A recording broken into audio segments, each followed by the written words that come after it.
Hello, and welcome to the Sleep Story. I'm glad you're here.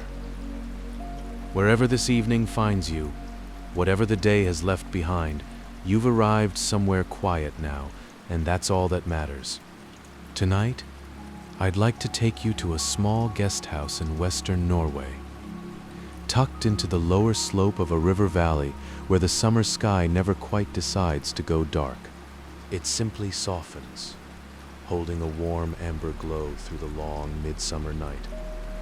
Our story follows a woman named Mara, a quiet, unhurried sort of person who notices the things most of us walk straight past. A carved mark on an old chair, the way light bends through imperfect glass. She arrives at this guest house a little tired, a little rootless, carrying the particular weariness of someone who has been moving for too long without staying anywhere. And slowly, gently, in the way that only certain places can manage, she begins to feel the ground beneath her again. It's a very gentle story. Nothing much happens in it, and that is precisely the point. But before we begin, I'd like you to take a moment for yourself. Find the position that suits you best, whether you're lying down or settling in, and let the weight of the day begin to loosen its hold just slightly. There's no hurry. The guest house will be waiting for us when you're ready. Its small iron stove burning quietly, the river moving below the valley in the long amber light. Take your time. Get comfortable. We'll go together. There's no hurry tonight. None at all. Whatever brought you here, the long day, the busy mind, the hour that arrived before you felt ready for it, you can set all of that down now. You really can. It will be here if you need it tomorrow. But tonight, it isn't yours to carry. So let's begin simply, with just a breath. Draw one in now, slow and easy through the nose if that's comfortable. Don't force it. Just let your lungs fill at their own pace, the way a room fills with morning light. Gently, without asking permission. And then let it go. All of it. Every bit of tension riding along with that breath. Just let it leave with the air. You don't need to hold on to anything right now. Take another one like that when you feel ready. There's no count to keep, no rhythm to chase. Just breathing. The way you've been breathing your whole life, only now you're paying it a little quiet attention. Notice what the mattress feels like beneath you. The way it holds you, firmly, patiently, as though it were made for exactly this. Your weight is real, and the bed accepts it without any effort at all. You don't have to hold yourself up. You haven't had to this whole time. Let that settle in for a moment. Let your body believe it. Feel your shoulders soften a little lower, your hips, the backs of your legs, anywhere you've been carrying tension you didn't even know about. Just let it ease, like a hand slowly releasing something it had been gripping too tightly. And those sheets around you, feel the warmth that's gathered there, the warmth that belongs to you, that your own body made. There's something deeply old and deeply safe about that feeling. Being wrapped up, being still, being somewhere soft in the dark. Bring your awareness gently to your pillow, the weight of your head resting there. You don't have to do anything with that. Just notice it. Your head is heavy, and the pillow is kind, and that's enough. Breathe once more, slow, unhurried, easy. And when you're ready, let your eyes close, and let me take you somewhere quiet tonight. The gate latch made a small, clean sound. Mara stood for a moment after she had pushed it open, one hand still resting on the worn iron, and listened to the echo of it settle into the evening air. It was a modest sound, precise and unhurried, the way a clock ticks in an empty room. She liked it immediately. The guest house was ahead of her, pale yellow paint that had softened over many seasons to something closer to cream, window boxes along the lower sills trailing red and white flowers that nodded very faintly in the still air. The roof was low and steep. The chimney at one end was breathing a thin curl of wood smoke that rose and then bent and disappeared into the amber sky above the valley. Mara followed it upward with her eyes for a moment, watching the place where it dissolved, and then she looked back down at the building and adjusted the rucksack on her shoulder and took a slow breath.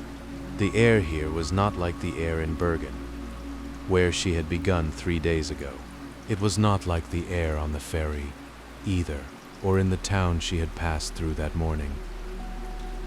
It was something particular to this valley, cold in the lungs even now, in midsummer, with the pale amber light pressing down from every direction at once. There was pine in it, the warm resin smell of the hillside above her. There was something green she could not name, not grass exactly, not moss, something wilder than either, growing on the slope in the places where the pale rock showed through. And there was the river. She could hear it before she had seen any sign of it. It ran somewhere below the property, hidden by the fall of the land and the low line of birch and elder along the water's edge, and its voice reached her as a continuous, even rushing, not dramatic, not loud, but constant in the way that breathing is constant.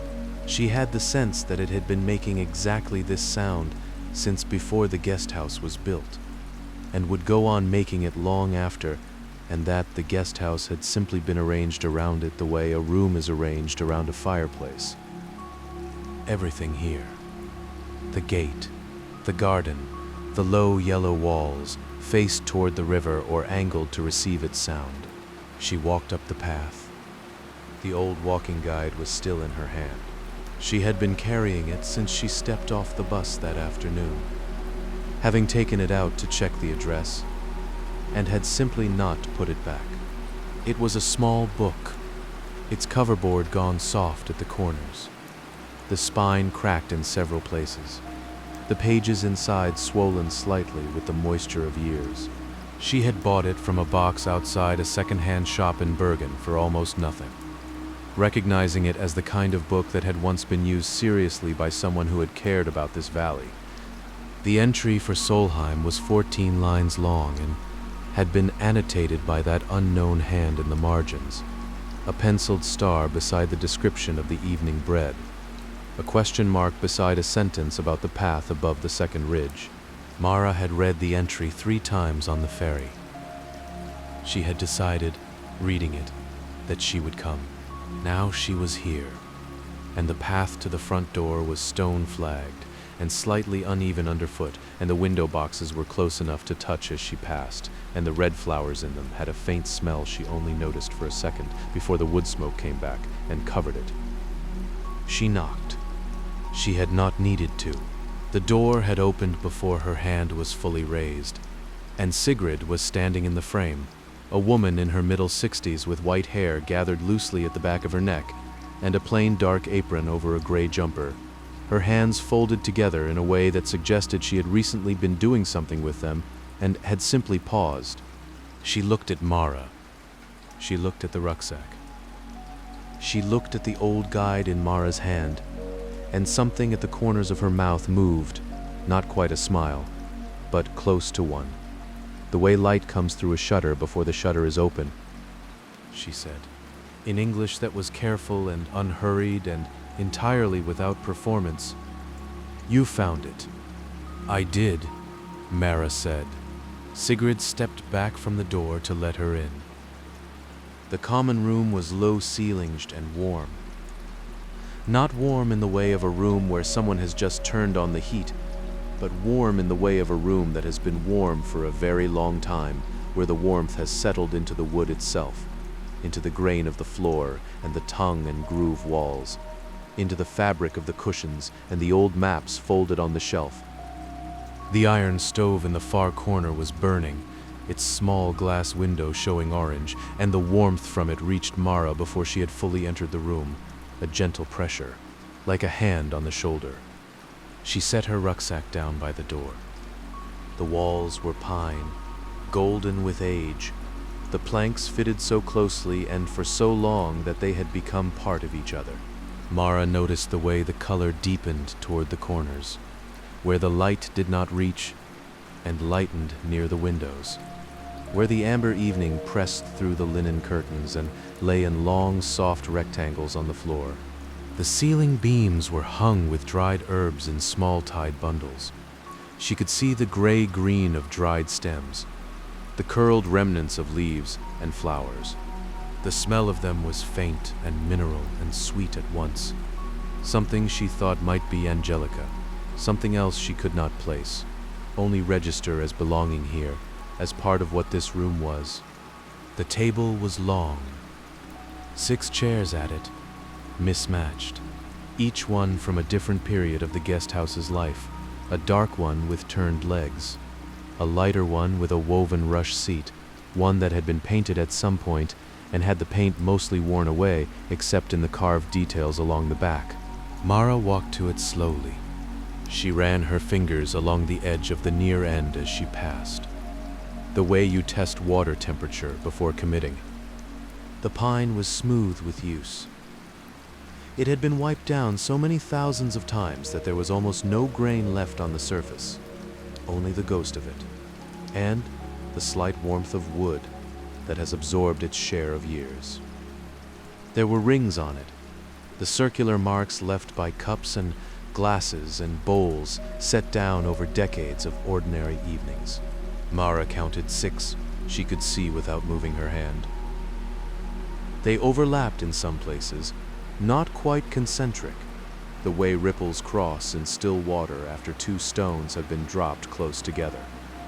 She stood there a moment with her fingers on the table. The stove ticked. The river moved below the house. Through the linen curtains, the amber light was even and unbroken, as though the evening had arrived at this particular quality of light and had simply decided to remain in it.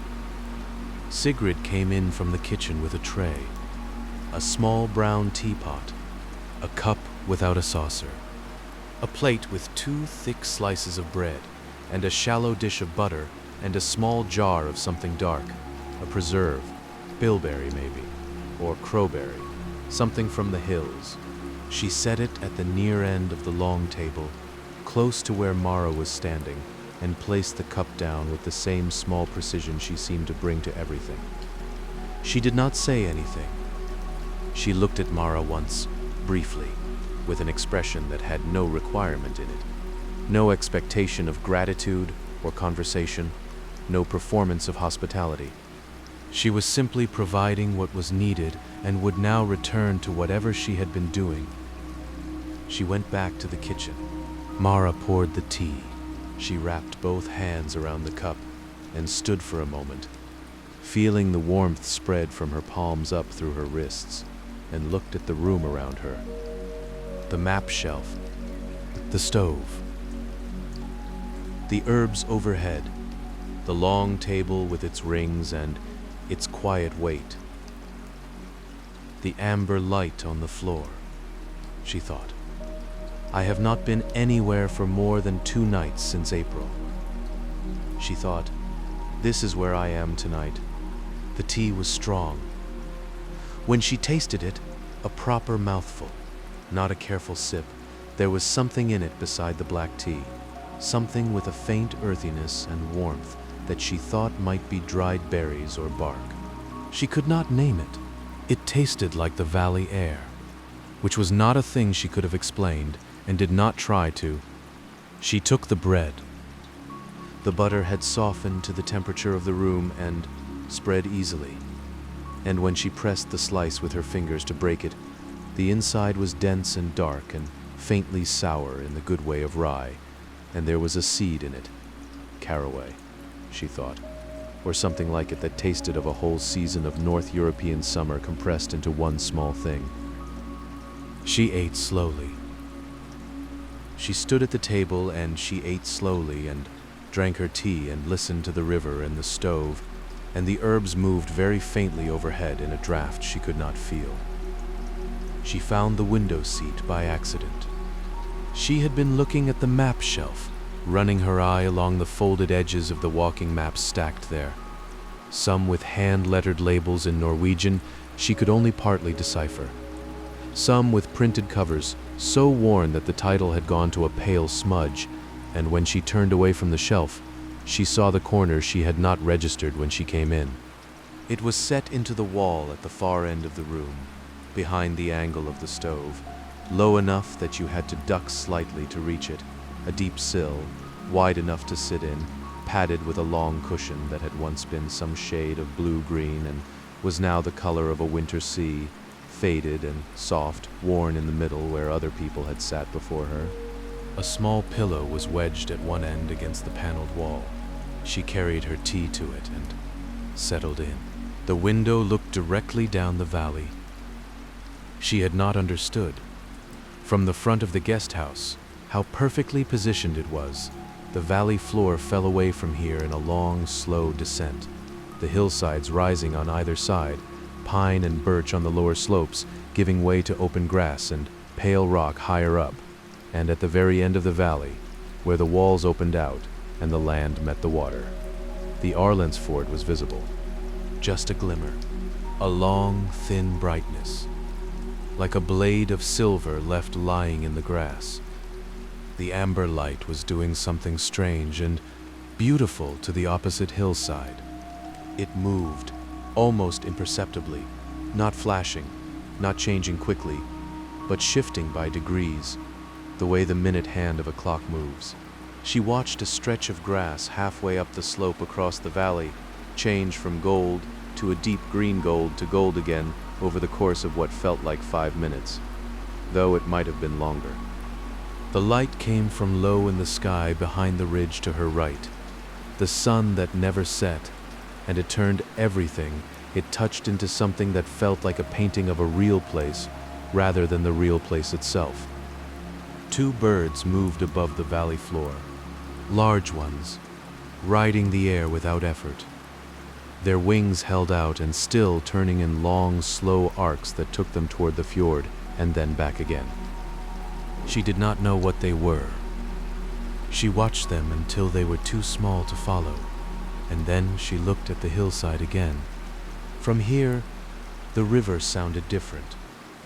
In the common room, it had been part of the background, a continuous thing, always present, not demanding attention, but from the window seat, with the glass close to her and the valley opening below. The river was rounder, lower in the range of sound, less rushing, more rolling. She had the impression of depth, of water moving over a wider bed, slower through a wider channel, filling the valley floor, the way a breath fills a chest before it is let go. She sat for a very long time. She sat with her cup in her hands and her old walking guide on her knee, unopened, its cover warm from her palm. She did not read. She did not particularly think. She watched the light on the hillside and listened to the river and felt the warmth of the stove at her back and the faint smell of dried herbs drifting past her, and she sat, and the evening held still around her. There was an ache in her, quiet and undemanding. She had been moving for weeks, Bergen, and, before Bergen, the train from Oslo, and before Oslo 2 weeks in another country, and before that, another. The moving had been beautiful.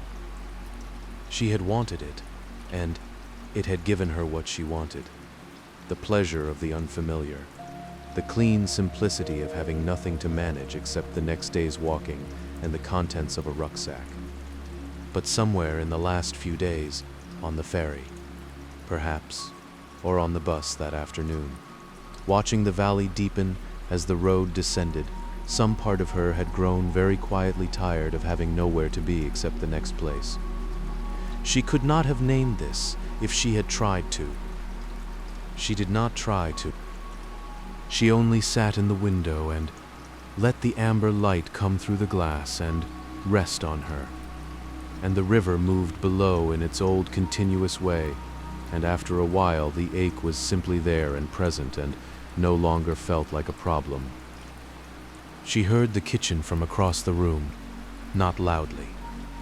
A very low sound of orchestral music from what she imagined was a small radio, the unhurried sound of movement, of utensils set down and lifted again, of the particular dull weight of pottery on a wooden surface. Mara had come across the room to return her cup, more as a reason to move than out of any pressing need, and she stopped in the kitchen doorway without meaning to stay. Sigrid was at the long wooden table that ran across the back of the kitchen, facing the window. The window above the table looked up the valley. The amber light from outside lay across the sill and touched the edge of the board and the bowl of dark dough Sigrid was working. Her hands were unhurried and completely sure. She pressed the heels of her palms into the dough and folded it toward her and turned it and pressed again, in a rhythm that was so natural it barely seemed like action at all. More like weather, more like breathing. The kitchen smelled of rye. Not the finished bread, not the warm, sweet, roasted smell of bread in the oven, but the deeper smell of it before, the raw rye flour and the dark sour note of the leaven, and the particular weight of grain that has been ground and is waiting to become something. It was a smell Mara had only encountered in a few places, a smell that belonged to serious kitchens and to serious bread making, and it was dense enough here that she could almost taste it. The radio on the windowsill played something low and steady. Strings, she thought. Not a piece she could name, not a composer she could identify, but something that filled the corners of the room without asking to be listened to. Sigrid did not look up, but she was aware. She simply went on working, and the going on was itself a kind of acknowledgement. "Can I help?" Mara asked. Sigrid looked up then. She looked at Mara's hands briefly, the way a craftsperson assesses whether someone might be useful, and then she reached to the corner of the board, where a small linen cloth covered something. She lifted the cloth, and there was a shaped loaf, round and flat-topped, already rested. Beside it was a small bowl of dried herbs. "Press these," Sigrid said, indicating the herbs with a slight movement of her wrist. "Gently, into the top." She demonstrated with 2 fingers on the back of Mara's hand, a brief illustrative pressure, not gently enough to be meaningless, not firmly enough to hurt. The right amount, Mara took the bowl of herbs and stood at the end of the board. The herbs were mostly dry stems and flattened leaves. She lifted a small pinch and held it close to her nose for a moment. Thyme, yes, that unmistakable sharp, clean note, something almost medicinal but not unpleasantly so. And something else, something darker, faintly bitter and faintly sweet at once, that she could not identify but which smelled like a high hillside in rain. She pressed the herbs into the top of the loaf. The dough gave beneath her fingers with a slow, cool resistance, not like pressing clay, not quite like pressing anything else. The surface of it was smooth and slightly tacky, and it yielded to each small pressure she made and then held the impression. She worked carefully and without hurrying, placing each press with a consideration that surprised her a little, as though the loaf deserved it.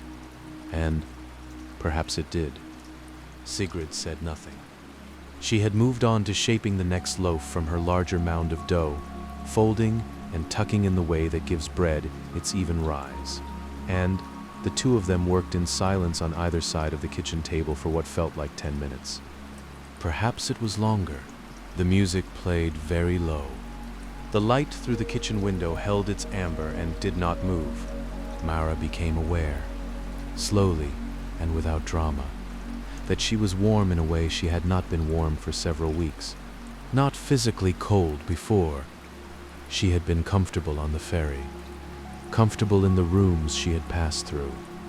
But this was a different kind of warmth, the warmth of a specific place, of hands occupied with a specific task, of silence shared with another person who was not requiring anything from her, only allowing her to be present. She finished with the herbs and set the bowl down.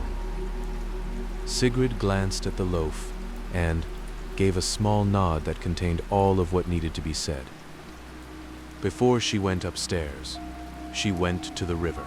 The path to it was narrow and ran along the left side of the property, between the guesthouse wall and the low garden fence, then descended through the birch trees and elder she had seen from the window. It was a short walk, 5 minutes, perhaps 6, and the amber light followed her down, filtered now through the tree canopy into something broken and dappled, moving slightly with the faint breath of air from the valley floor. She heard the river before she reached it. It was louder down here, more specific. She could hear individual notes in it, the higher sound of water moving quickly over shallower stones, and beneath that the deeper, steadier voice of the main channel, and below that a resonance she felt more than heard, a vibration that came up through the soles of her boots and settled somewhere in her chest. The wooden footbridge was simple, 2 planks wide, with a rail on each side made of peeled branches, the wood gray with weather and use. She stepped onto it carefully.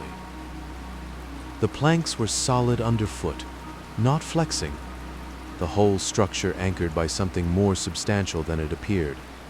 And the sound changed when she stepped out over the water. The river's voice came up from below now, from both sides, surrounding her rather than approaching from one direction. She looked down. The Aurland was clear. Not clear like glass, clearer in the way of water with something alive in it. Water that has come from snowmelt and high rock springs and has not collected enough of the world yet to cloud. She could see the bottom. She could see every stone, the pale ones and the greenish ones and the reddish ones, rounded and smooth, arranged by the river over more years than she could think about into a pattern that was both random and completely orderly, each stone where the water had decided it should be. The largest stones made small standing waves above them, white and persistent, and between them the water ran in thin, fast tongues that caught the light from the amber sky and gave it back as something between gold and silver, something without a name. She stood there for a while. She had been carrying a thought for the last few days. Not a sharp thought, not a troubling one, more like a low, persistent note, a question that had no edges sharp enough to grasp, but that had been present regardless. What comes next? The route from here. The weeks remaining before she had to be anywhere. Whether she was doing the right thing by continuing to move, or whether it would be better to slow down, to stop somewhere, to be in a place for long enough that it became a place she knew rather than a place she had been. She stood on the bridge, and the river moved below her, and the amber light was reflected in the water, and the valley held its breath, and the question, the low, edgeless, persistent question, was simply not there anymore. She did not notice it go. She noticed only, after a little while, that she was standing on a wooden bridge over a clear Norwegian river in midsummer light, and that the river sounded like something she had known all her life, and that was all. She stood a while longer. Then she turned and walked back up through the birch trees toward the guest house, whose pale yellow walls she could see between the branches, warm with the light from the window inside. The room under the eaves was smaller than she had expected, and exactly right. The ceiling followed the pitch of the roof, sloping down on one side to a height she would have to duck to stand under, and rising on the other to a low peak where the ridgepole was visible through the plaster. The walls were tongue and groove pine, the same golden color as the common room below, slightly more silvery here where the light from the window reached them less. The floor was bare wood, with a narrow rug beside the bed the color of old heather. The bed was narrow, a white linen cover, starched slightly, with a heavy wool blanket folded across the foot, dark gray, with a thin stripe of cream near the border. The pillow was large and flat and full, the way good pillows are when someone has shaken them with attention. Mara pressed the back of her fingers against it for a moment before she did anything else. She was not sure why. It seemed important to know how it felt. She unpacked almost nothing. Her wash bag to the shelf by the small basin. One clean jumper laid over the chair in the corner. She hesitated over her second notebook, then left it in the rucksack. She took out only the one she had been using since the ferry, its blue cloth cover, soft from being handled, and set it on the blanket at the foot of the bed. Then she went to the window. It was small, not much wider than her shoulders, and set low in the eave, fitted with a simple iron latch. The curtain was unbleached linen, not quite white, more the color of cream or old paper, and the amber light came through it and lay on the floor in a soft, warm rectangle with no sharp edges. She did not open the curtain. She liked it as it was, the light filtered and softened, pressing through the linen like something patient. She could hear the river from here. This surprised her, though it should not have. She had heard it from every part of the guest house, had understood that it was always present, but up here, in the small room under the eaves, the sound was different again.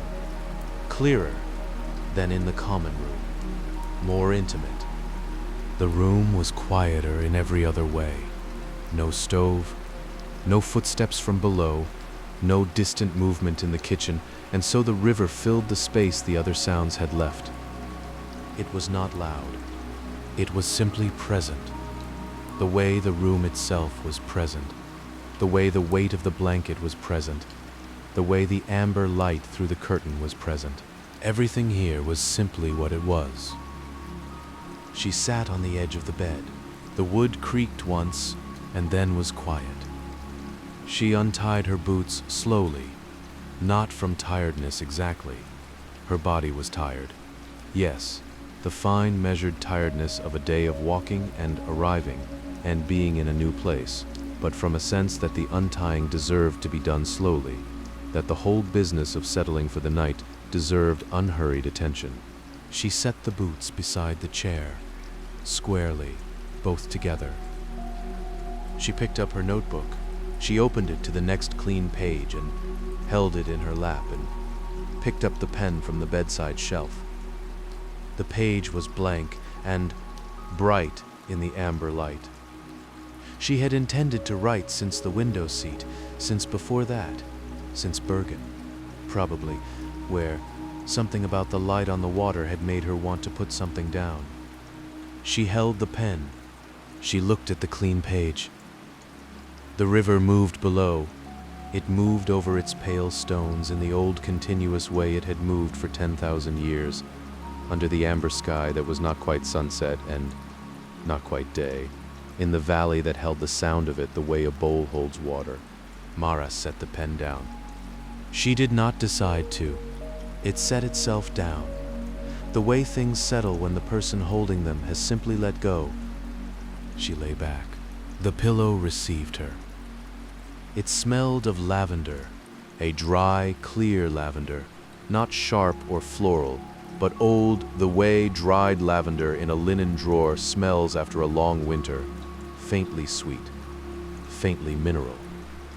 And underneath that, something older still, something she could not name, only received the smell of a room that has held many sleepers, of wood and cold air and years of simple human warmth, of the particular kindness of a place that has been kept with care. The wool blanket was heavy. She pulled it up without looking. By feel alone, and the weight of it settled over her like something decided. The amber light through the linen curtain lay across the sloped ceiling above her. She watched it for a moment, the long, soft stripe of it, warm and unmoving, the way it turned the pine boards above her a shade of gold that had no season, no time of day. That existed only in this room, in this valley, at this particular hour that had decided not to end. The river moved. The river moved. The river had always been moving, would always be moving, below the guest house, and below the footbridge, and over the pale, smooth stones it had been arranging since before the valley had a name. She had meant to write something. She had meant to think about what came next. She had meant several things, and all of them were very far away now, at the end of a long corridor of warmth and amber light, too far to reach. Her notebook was still open on the blanket beside her. The pen lay in the fold of the pages. The page was blank and would remain so until morning, and this was not a failure. It was simply what had happened. The amber light through the curtain rested on her face like a hand. Her eyes were closed. She had not closed them, not deliberately, not as an act of will. They had simply grown too heavy for open, in the way of all good sleep, in the way of a body that has walked enough and a mind that has found, without looking for it, a place where it did not need to be anywhere else. They had closed on their own. The river moved below. It moved in the amber midsummer evening. It moved over pale stones, under an amber sky that would not darken, through a valley that had been holding this particular quality of light since midsummer arrived, and would hold it still when morning came, or what passed for morning here, where the light had never truly left, where the evening was also the dawn, and neither one was in a hurry, and the river moved and moved and moved below the small yellow guest house on the valley slope, below the room under the eaves, below the narrow bed, below the warm and sleeping woman who had arrived through a gate whose latch made a small, clean sound, and who had found, in this place, without meaning to find anything, a single evening of perfect stillness. The river moved. The light rested, and somewhere, very gently, without drama and without announcement, sleep came.